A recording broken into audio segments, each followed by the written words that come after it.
మనిషి జీవితం ఎప్పుడూ సాఫీగా ఉండదని, కష్టనష్టాలు ఒడిదొడుకులు ఉంటాయని మనకు తెలుసు.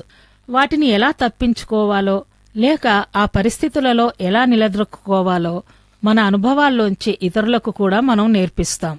ఒక పక్షి గూట్లోని పిల్లలు పెరుగుతూ ఉండగా ఒకవేళ అవి బయటకు వెళ్లి అపాయంలో పడతాయేమోనని భయపడి వాటికి ఒక పాట నేర్పించింది.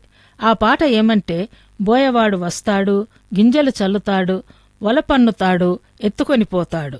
ఈ పాటను పిల్లలు ఏకకంఠంతో పాడడం నేర్చుకున్నాయి. ఒకరోజు బోయవాడు రానే వచ్చాడు.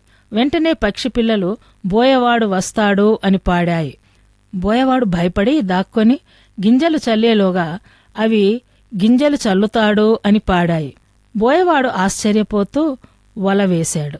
పక్షులు వల పన్నుతాడు అని పాడుతూనే ఆ వలపై వ్రాలి గింజల్ని తింటూ ఎత్తుకొని పోతాడు అని పాడుతూ ఉండగా బోయవాడు వాటిని పట్టుకొని వెళ్ళిపోయాడు.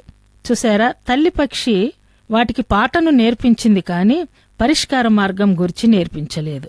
జ్ఞానము లేనివాడు యోచింపక ఆపదలో పడతాడని బైబిలులో వ్రాయబడింది.